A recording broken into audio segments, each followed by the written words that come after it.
What's up, guys? Welcome back to the channel. Today, we just finished the Path of Exile 2 reveal stream, and man, it was absolutely amazing. Honestly, I can't believe how much stuff that they shared, and I can't believe how much stuff they're putting into this early access, but it's got me incredibly excited. Like most of the community, we were simply blown away by the pure amount of content that's going to be in early access, and man, we're really in for a treat. I can't wait for December 6th. I just want to quickly go over some of the stuff we've learned. I was taking notes throughout the reveal, and I've also got some screenshots to go over, thanks to Reddit, for the ascendancies.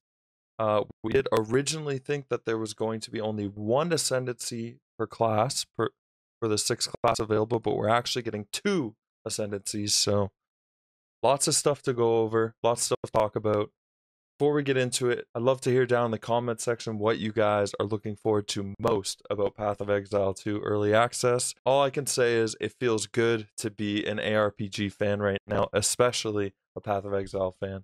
Since I've started playing the game, I've really become kind of a PoE and GGG fanboy. Constantly telling my friends and everyone just about how good this game is, how good we're treated as fans and as players. And honestly, GGG's just done it again. They've knocked it out of the park, and I can't wait to get my hands on the supporter packs and get my hands on PoE 2 and start playing. So there's gonna be 6 classes available, and first up we got the monk. They're meant to be more fast and furious, lots of kind of spinning around using a quarter staff, and you're kind of just it looked really cool. It reminded me of kind of like a bow staff, kung fu style of play. Lots of mechanics involving building up. Uh, his mechanics involve building up momentum. The quarterstaff skills use lightning, ice, and wind. So lots of cool combinations that you can do with that, whether it's freezing enemies and using wind or lightning to kind of smash the freezing. There's going to be over 21 active skills for the quarterstaff. So I think Monk is going to turn out to be a really cool ascendancy. Lots of interactions between different abilities and how they kind of stack damage and stack interactions. Is I think there's going to be a lot of people exploring the Monk come December 6th. Next up, we have the Warrior. It's a lot more of a slower play style. It's bigger and it's slower. So you're doing these big, slow slams. They did show that you can dodge roll out of attacks, dodge roll out of to kind of animation cancel and things like that to make things quicker. So you're not kind of, once you start charging up these big, huge abilities, you're not stuck in them. You can get out if you need to avoid an attack quick or get out of a hairy situation. Um, it has shields, which you can use the raise shield ability, which blocks damage coming onto you. There is, I believe, I don't know for sure, but I believe there's an overwhelm mechanic or something like that. So you're blocking you can't just sit there and block permanently forever, right? Eventually you will get kind of overwhelmed and staggered, kind of like in Dark Souls. While shield charging, because your shield's raised, you're blocking. Was a cool little tidbit. Um, the totems that it has with it, you can actually socket skills into totems. So they had an ancestral call totem that he had, I think it was ground slam or something, socketed into, and you could actually see the ancestral call slamming down the ground slams at the enemies he was fighting, and that looked really cool. I'm guessing, I'm kind of iffy on making totems. We'll see how it goes, because totems were obviously, they kind of backstepped from totems in the most recent league when they were kind of made melee great again. And we'll see how the totems go. It looks like a cool interaction for now. That's all I'll say. Ranger, pretty simple. There's lots of footage on Ranger. Havoc just posted a big gameplay of Ranger where he's playing kind of like a lightning build. So you can check that out. You can shoot while moving. There's lots of cool animation stuff like that we're gonna need to play. Your main things are lightning, poison, ice, and physical attacks. So from the sounds of it, there are certain maybe the skills are tied to weapons. So I'm not sure. There could be Ignite Ranger builds still, but we'll just have to see how that works out. Because they were kind of outlining for specific classes that they maybe only have access certain um to certain ailments. But with skills being tied to weapons, I'm sure you could put like a ignite skill on a weapon and create some type of ignite build on Ranger, but we'll have to see how that goes. Mercenary, got it's a shotgun, sniper, AR, and grenade launcher style skills. So lots of cool stuff with multiple projectiles on the grenade launchers covering a big area. Mercenary looks really cool. It's definitely one that I'm considering starting. Witch, this is where you're gonna be if you want to play minions. The Witch, lots of minion builds. You got a spear bar, so that can be used to summon minions. Lots of things you can take to give yourself more spirit to be able to summon more minions. And from that skill menu, they did show that you can kind of allocate different spirit to be used on different minions depending what type of build you're wanting to do. If you want to do kind of like a skeleton army and have a bunch of skeletons, or you want to put spirit more into the heavy hitter, big single minions, uh, you can kind of play how you want, which is cool. There'll be 25 occult skills that you have to pick from. So which are going to be eaten pretty good come early access.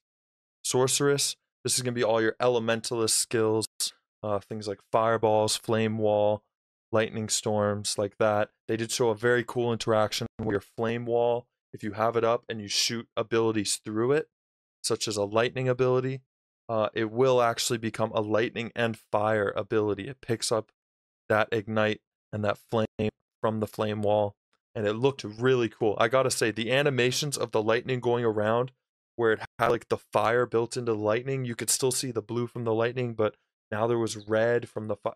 Looks really good. The graphics, everything about PoE2 looks really, really good. Skills are tied to weapons. Like I said, any class can use these weapons. So it's going to be very interesting to see what kind of builds people are coming up with.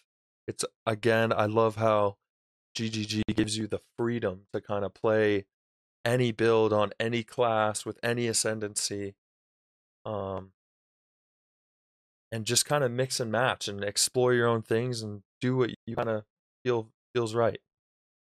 You can only have one of each support gem. That is something new to the game. I know people are used to having, maybe multiple things with faster attacks. You might have faster attacks as a support gem on your attack ability, and then also have it on your leap slam or your shield charge or whatever. But it's gonna be interesting to see how that works out. I don't think it'll be too much of a setback.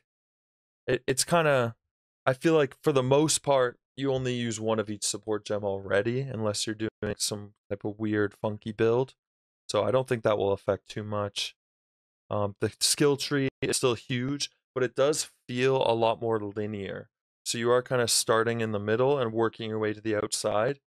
Whereas I felt like in PoE1, you can kind of go, you might move out a little and then go down and then go up and then back over, and then you're going, it's not just kind of a linear progression, whereas it feels more linear in this skill tree. But I've yet to look at the whole thing, so be a lot to explore when the game releases. You'll be able to refund passives with gold, so that's going to be a great thing. It's felt really good in Settlers League being able to respec with gold makes it really quick, especially early game. Early game being able to respec, even if it's just a few extra nodes than you normally would be able to do, it feels really good. You can change attribute nodes to be whatever you need now. So if you're missing 5 decks, you don't need to, go around looking for a piece of gear or a ring or something with 5 extra decks on it. You can just change one of your attribute nodes with gold to then make up for it. So that's also really cool.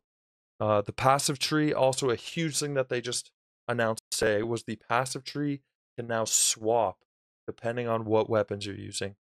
So you're I think they want weapon swapping to be a lot more rewarding and useful in PoE 2, and they want to see more people doing it. So having this thing where your passive tree automatically swaps with your weapon swap is huge. You know, you can have one tree with bonus fire damage, and then you switch to a weapon that utilizes a lightning ability. All of a sudden, you're using a tree that has, you know, added lightning damage and that path. So I think that is going to lead to some very cool interactions. We might get some huge damage. You know, if you're able to set up an ability with your one, swap weapons, and then you have a full damage passive tree to follow up, uh, things could get crazy. That's all I'm going to say. Disenchanting magic items. Oh, this will go down to my last thing. It's kind of disordered here, but during the Q&A, they said they want to change crafting to kind of move away from currency spam. To kind of move away from you sitting there spamming, you know, 100 things till you get the role you want and then do, you know, and then you go from there. They do want to go away from that, and they want currency to be a lot more impactful early on. So they want to see people using regals, people using things like that early on in the campaign to be able to, you know, have crafting feel more important earlier on in the game. And getting away from the currency spam, they also are hoping to make dropped items more impactful. So they want to have less items dropping, but the items that do drop are more impactful for you. So I think it's a good direction to go in. We'll see how it works out. And there's still tons of ways to do meta crafting and things like that. So we'll have to see. As of right now, it looks pretty good. So they did say that disenchanting magic items will give you transmutation shards, and the disenchanting rares will give you regal orb shards. So that's a big change on the disenchanting rares, because being able to turn a magic item to a rare item with that extra one, and then they're also saying exalts are going to be more common earlier on in the campaign, so you're going to be able to kind of play around, add mods to things, take things away, but it's not going to be just kind of spamming one currency on an item until you get something good.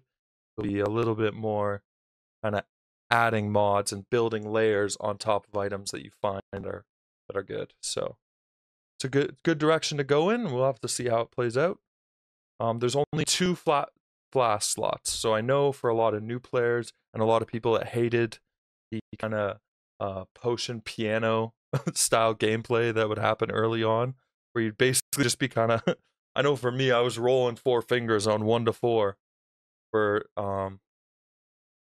at certain points during the campaign and stuff, right? When you're doing runs and you're looking to heal while trigger your movement potion, while trigger a mana potion, while you know, the piano potions are lots. So going down to the 2 flask slots for 1 life and 1 mana, I think is a good idea. And it makes things easier for new players who they're trying to, you know, this is a big point in the game, and as many new players they can bring in just brings more money to the game, more eyes, more attention, just gives them more opportunity to make the game better for us. There's going to be a gamble vendor as well. So kind of like how they have right now in Settlers, you're going to be able to spend gold to gamble an item based on whatever base you pick. So that's really cool. I know when I did the Gauntlet campaign, the gamble got me pretty much all my good gear. I was gambling armor ES gear and, you know, going for high life rolls, and it got me tons of great gear. So the gambling, especially for the campaign, be very good. Now Ascension looked really cool. I've loved what they've done with it. They've basically changed it to where you're not doing kind of little trials throughout the campaign and then doing a big trial after you've unlocked kind of all the different sections. Whereas now you kill bosses to get coins that grant entry to these Ascension trials. There's 3 of them throughout the campaign. There'll be only 2 in early access. There's a 3rd one coming. But these Ascension trials are how you're going to get your Ascendancy points now. The cool thing that I saw was you can get your Ascendancy points from 1 if you want. So I'm not sure how it'll happen, whether you have to wait for certain levels to do them, or you have to do different kind of tiers of Ascendancy trials in order to get, you know, your Ascendancy points. Because it wouldn't make sense if you could just unlock, you know, all 4. Like it wouldn't make sense if you could just all your ascendancy points right away, right? So I'm sure they have some type of system that, delays it out a bit. But yeah, you kill bosses to get coins, to which you then take, and they grant you entry. And the Ascension trials themselves are kind of remade League mechanics from Path of Exile 1. So if you are familiar with it, it's going to be Sanctum and Ultimatum, respectively, for each of the trials. So there's one that's kind of a fully remade Sanctum with everything from relics to choosing a path. There's a Divinia style vendor that you can talk to while you're doing the trial that will sell you boons and stuff that affect your run throughout.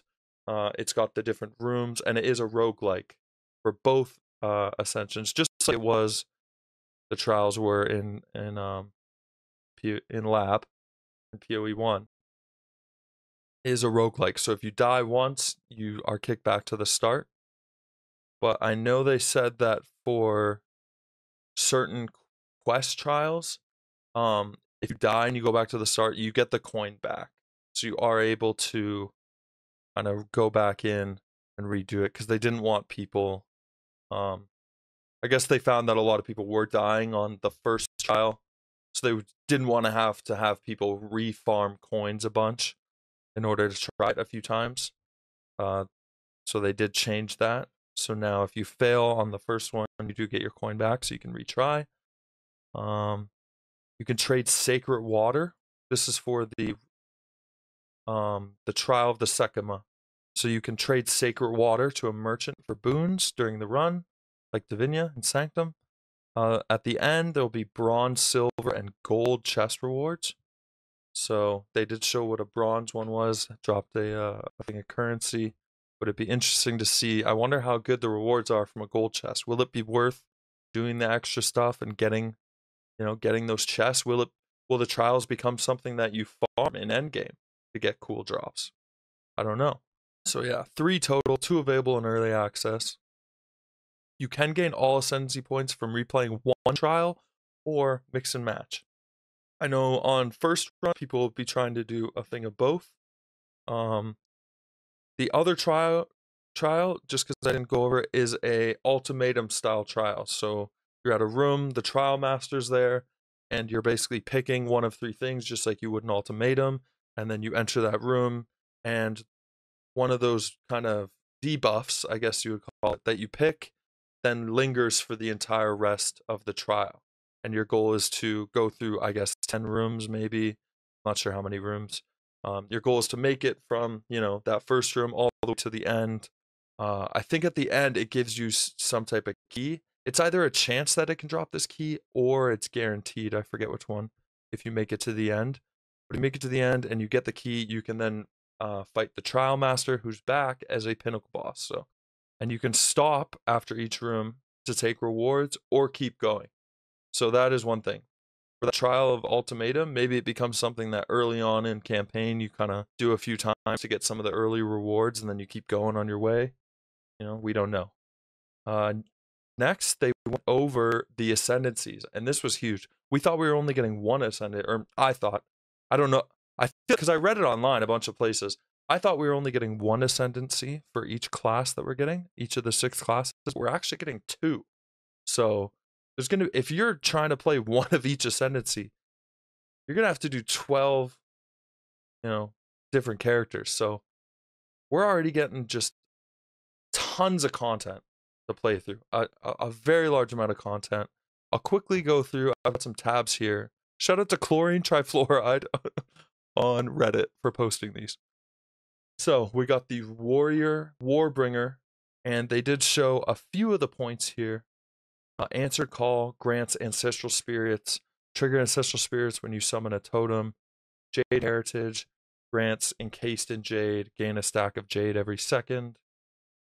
Warcryer's bellow. Corpses in your presence explode when you war cry. It's kind of cool. Dealing 25% of life as physical damage. So if you're playing a build with lots of war cries, it'd be pretty cool to take.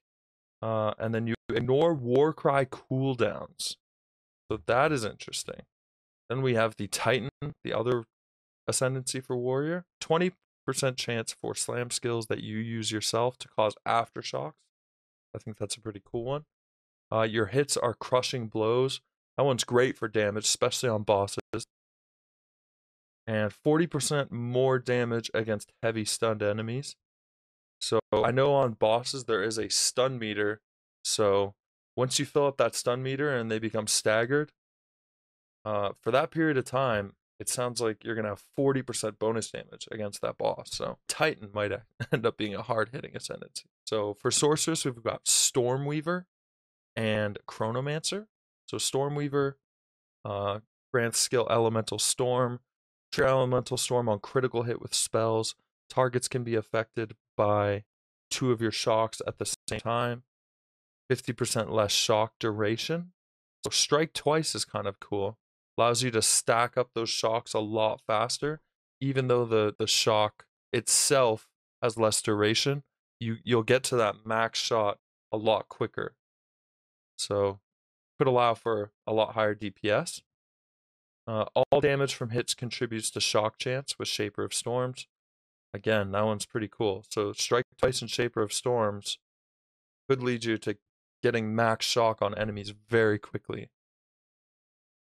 Chronomancer, I think, was one of the cool ones that they showed off with its time stop or time snap, sorry. Grants kill time snap. Oh, which resets cooldowns, it says. So that's kind of cool.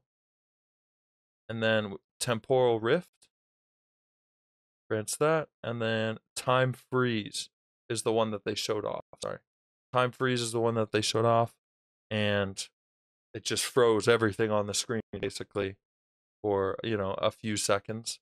So honestly, I mean, freezing enemies is great, but I'd rather just kill them instantly myself personally. So I'm sure there's going to be really cool builds created with this, but I'd say Chronomancer isn't on my personal list of things that I'm trying to play right away. Next up, we got the Ranger, and just the classic Deadeye and Pathfinder are back, but with new, notables. So we've got Skills Fire, an additional projectile for 1. For 2, you have no accuracy penalty at distance. And 3, gain Tailwind on skill use, lose all Tailwind when hit. So sounds like Deadeye, you're going to be able to move pretty quick, and it's going to be great for, bow users, obviously, the classic bow ascendancy. Now, Pathfinder, there's lots of cool stuff that they went over. Grant skill Fulminating Concoction. So in 1, it's kind of like Poisonous Concoction was. You are able to use your life flasks in order to throw out concoctions that deal damage. So it'll be interesting to see how that goes, whether people main that skill and that becomes their primary skill, or if it's more of just an addition to stack bleed or to kind of stun enemies or what have you. Contagious Contamination. The most damaging poison on enemies you kill is spread to other enemies. That one's kind of cool. There could be some really cool kind of poison Pathfinder builds. Overwhelming toxicity. Double the number of poisons you can inflict on enemies, but you have 30% less poison duration. This one, I mean, that's just double damage, right? That's just double damage, right? You hit a massive poison on someone, and then you hit another massive poison. Double damage. Although it has less duration, I still think that that's going to be very strong ascendancy to use. Running Assault, 30% less movement speed penalty when using skills while moving. So this just allows you to, when you're, using your active skills while you're moving around, it does slow you down, but you can still keep moving. Just, keeps you moving faster while you're using your skills, which is nice. Next we have Infernalist. Seems like this is mainly centered around Ignites. Grant skill Summon Infernal Hound. 20% of damage from hits is taken from your Hellhound's life before you. Pretty cool. Demonic Possession. This was the cool one that they showed off, where it grants you demon form. So while you're in demon form, you deal more damage, you take more damage, and you have higher attack speed or cast speed. So I'm not sure this will be a hardcore build, But for softcore, it does sound pretty cool, especially if you're able to stack up your life regen and your defenses to a point where it kind of bypasses the extra damage you take from being in demon form. Having that extra cast speed and extra damage, could lead to some pretty cool builds. Pyromantic Pact, maximum mana is replaced by maximum Infernal Flame. Gain Infernal Flame instead of spending mana or skill costs. Take maximum life and energy shield as fire damage when Infernal Flame reaches maximum. 10% of Infernal Flame loss per second if none was gained in the past 2 seconds. Sounds like it just kind of replaces your mana as a new skill bar to kind of pull from, or different Infernalist abilities. And then Bringer of Flame, I'm guessing Pyromantic Pact and the Infernal Flame bar relates to other abilities in Infernalist. So like here, if you're using the Infernal Flame bar and you're using Bringer of Flame, it says while not on low Infernal Flame, all damage from you and your minions contributes to ignite chance and magnitude. So sounds like if you take Infernal Flame and you're able to keep it up high, you're gonna have a very high ignite chance while you're using Bringer of Flame. We got the Blood Mage. This one sounds pretty cool. We're getting a little kind of like Vlad from League of Legends-esque ascendancy, where your skills are going to cost life. Like it says here in Sanguimancy. So grants skill life revenants. Life orbs drop on kill. But your skills gain a base life cost equal to base mana cost. So they're going to cost life and mana. But you're able to pick up these orbs. I guess you just walk over them and they'll heal you. Gain energy shield from equipped body armor as extra maximum life. That could actually be pretty cool. If you can get a really high kind of ES roll on body armor to have like an extra 500 or 600 life. Very interesting. Vitality Siphon, 10% of spell damage leeches life. Could be very strong, honestly. That could be very strong. Gore Spike, 1% increase crit damage bonus per 20 life. So this is just a big life stacking build. Right? You're doing lots of crits, lots of bleed, lots of things like that. And honestly, I'm thinking about Blood Mage as well. Mercenary and Blood Mage, as well as I'd say, what was it? Infernalist, I guess. Yeah. Probably Infernalist, Blood Mage, and some other things, as well as Monk I'm looking at, because Monk does look cool too. Monk, you've got Invoker and Acolyte of Troyula. I'm not sure whether that one's so much smaller. So with Invoker, grants skill Meditate. So you channel to double your energy shield. Very interesting. Again, Monk seems very cool. Lots of fast hitting combos and interactions between skills. I do wonder about, having to be constantly thinking about, okay, I have to do this to then stack this. And then now that I have this stacked, I can use this attack to then use this other thing. And then, okay, now I have to redo that. It'll probably won't be as much as I'm thinking it is, but it could get to a point where you're kind of lost trying to keep track of all these different interactions that you have to, make sure you do in order to get your max damage out. I am the Blizzard, gain 10% of damage as extra cold damage on freezing enemies. Create chilled ground.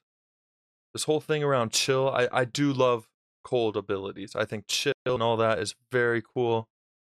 No pun intended. To play with. So I'll definitely be looking at Invoker for, one of my first characters that I play. I am the Thunder, gain 10% of extra lightning damage and 25% chance on shocking enemies to create shocked ground. Very cool. And I shall rage, Unbound Avatar, which basically seems like you become empowered with kind of extra elemental abilities slash damage. So when you're doing stuff, it just looked like, I don't know, you're faster and you deal more damage and things like that. But I'm not sure the exact specifics on Unbound Avatar. Scatter them to the winds. Grants elemental expression. Trigger elemental expression on melee critical hit. So that is kind of cool. Here a bit. Acolyte of Troyula. Got Chailu's gift. 10% to maximum chaos resistance.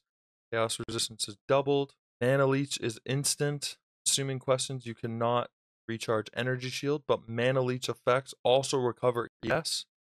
So you stack a bunch of mana leech, and all of a sudden you're looking kind of like a CI trickster out there, I'm guessing.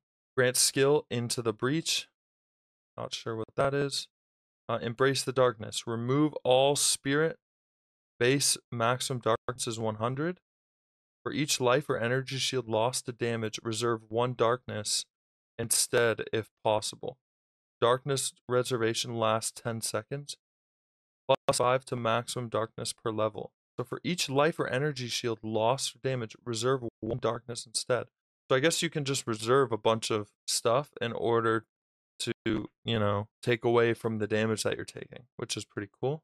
I'm not sure how the reservation works. If it becomes max, do you just die? Or what happens? We'll have to see there. Grasp the Void. Gain 1% of damage as extra chaos damage per 20 unreserved darkness. So it sounds like if you've stacked a bunch of darkness, you can get a bunch of extra chaos damage. You're really resistant to chaos. You're leeching mana instantly. You can't recharge, but you're leeching ES instantly because of if you combine Rav's Doubts and Consuming Questions. So again, monks look to be pretty good. It's probably going to be between monk and mercenary for me for starting out in early access. A mercenary, we've got Witch Hunter and Gemling Legionnaire. Bane. Enemies have maximum concentration equal to 40% of their maximum life. Break enemy concentration on hit equal to 100% of damage dealt. Enemies regain 10% of concentration every second if they haven't lost concentration in the past 5 seconds. So, what does concentration do? Break enemy concentration on hit equal to 100% of damage dealt. Enemies regain concentration. So it must be something else that I'm not sure what concentration would be. It must interact with other things in cool ways, though. Enemy concentration on hit equal to 100% damage dealt. Huh.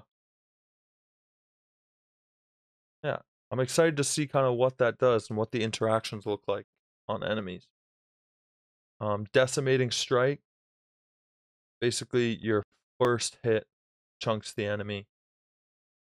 Obsessive Rituals grant skill source reward. So you have 50% less armor and evasion rating, but you get a skill, which I forget what. I'm sure they showed it off, but I can't remember if they showed it off or not. But as we get closer to early access launch, I'm sure you'll be able to look up on the PoE wiki or whatever what exactly Sorcery Ward does. Zealous Inquisition, 10% chance for enemies you kill to explode, dealing 100% of their maximum life as physical damage. Wow. Chances doubled against undead and demons. Wow. That seems pretty strong. And it's one of the first things that you can take. So, man, I might be taking that. I might be starting Mercenary, going Witch Hunter, and taking that because that just seems, that's kind of my play style. I really like just being able to run in, blow up a big screen of enemies, keep on moving. So, that could be right up my alley. Let's look at Gemling Legionnaire. 12% quality to all skill gems. That could prove to be pretty strong. It's 3 additional skill slots. This one, I already have so many skill slots. Like, I think you already have 9 skill slots. So are you really going to need 12 skills? I don't know. This one seems kind of not useless, but I would have to be shown kind of how it can become better. Because right now it just, sounds kind of like, you know? Thaumaturgical Infusion sounds really good, though. Plus 1% to maximum resistance based on the support gems you have socketed anywhere. So if you have a bunch of skill slots that you don't use, you could just socket a bunch of support gems in. Maybe that's why you do it. You take the 3 additional skill slots and you fill those up, especially if they're full 6 links. You could put 5 10, 15 of one, and that's given you an extra 5% to maximum resistance, depending what color of support gems you're using. So this could be a pretty strong way to hit max resistance on a character. Be interesting to see how people use that. Adaptive capability, attribute requirements of gems can be satisfied by your highest attribute. That's also pretty cool. So you don't need to worry about having a bunch of strength or having a bunch of intelligence to use certain gems. You know, I don't need to worry about, oh, I don't have enough intelligence to use Frostblink, or I don't, blah, whatever. It just, you know, as long as you have one stat that's high enough, you know, all your gems are going to be able to be used. So that's cool. So that does it for the ascendancies. I mean, what a treat. Like, to have 12 ascendancies in the game already. I mean, 12 is already a lot. We're going to have 36 when the full game releases. But for early access, 12 ascendancies.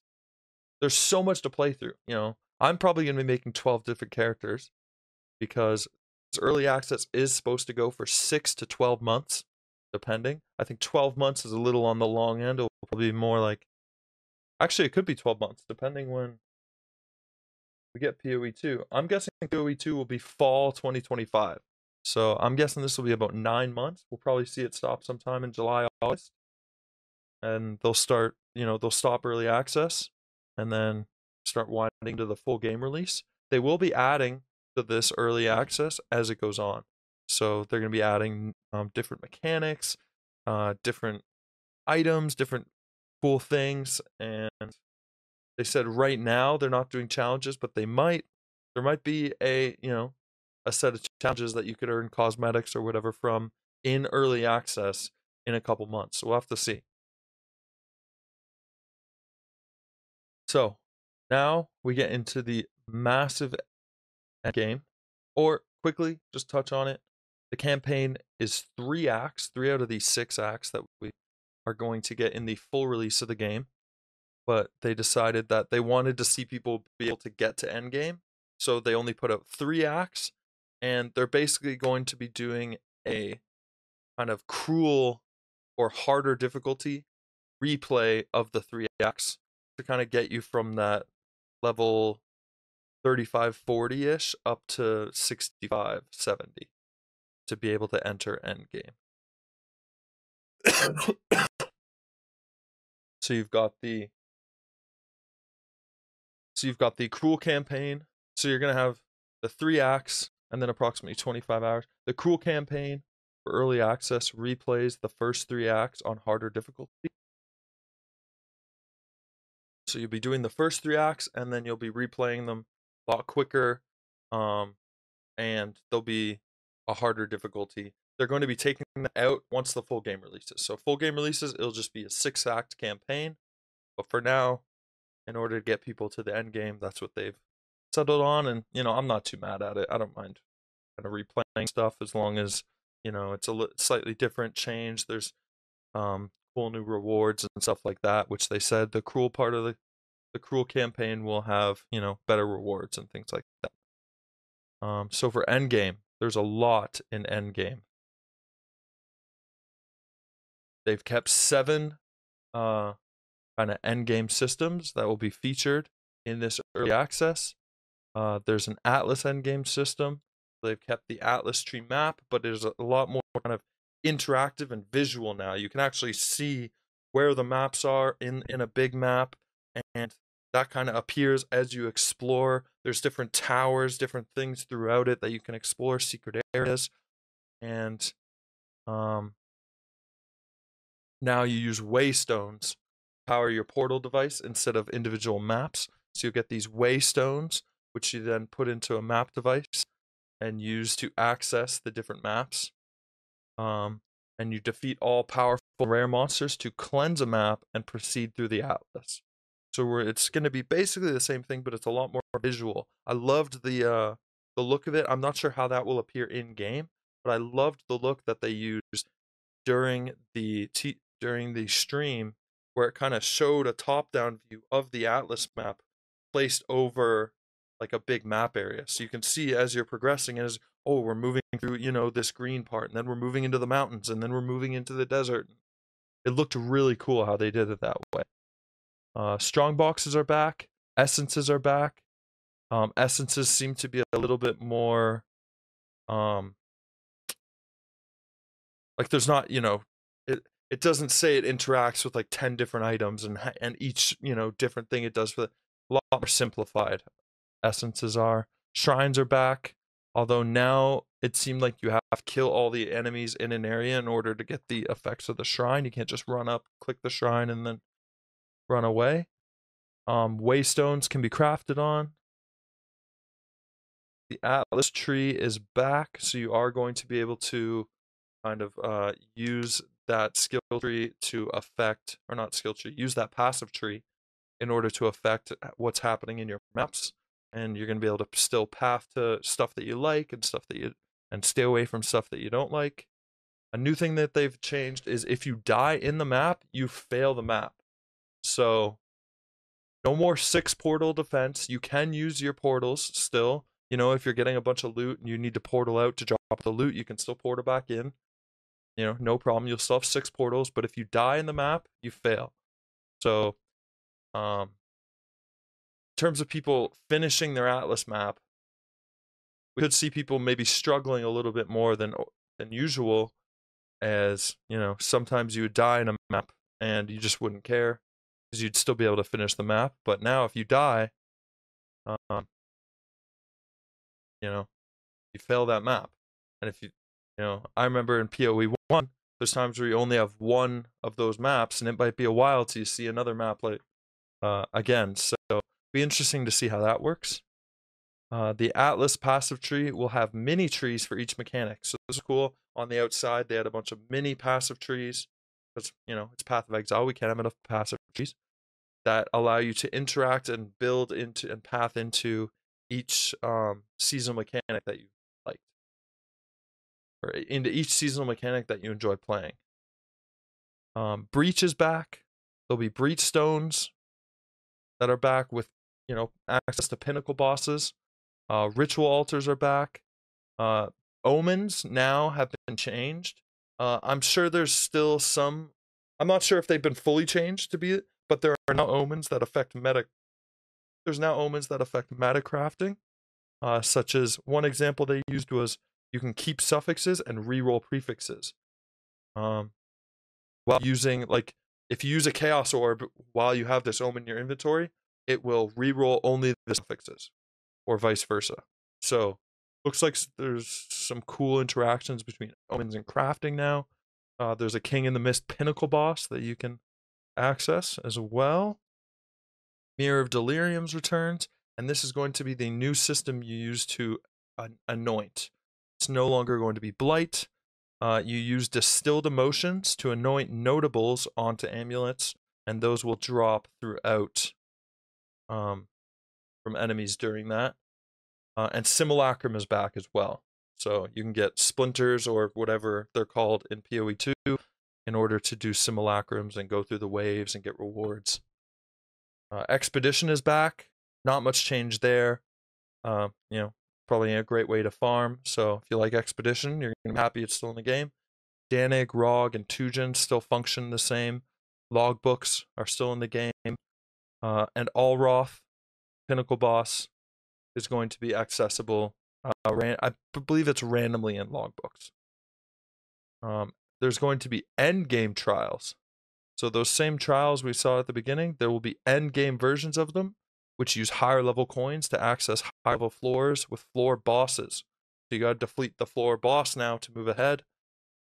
Each trial will drop different things. So, like, for example, the trial second mode drops a lot of jewels.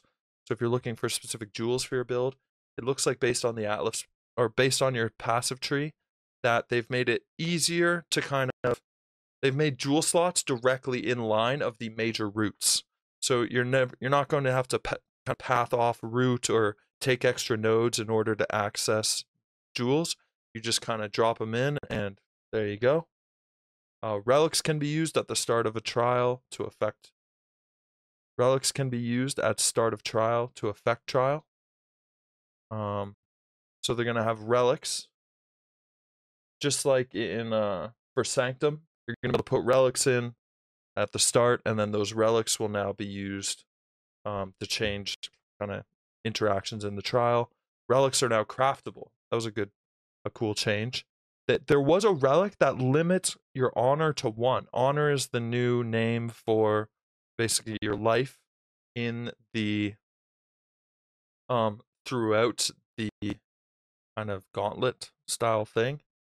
Throughout the sanctum, I guess we'll call it.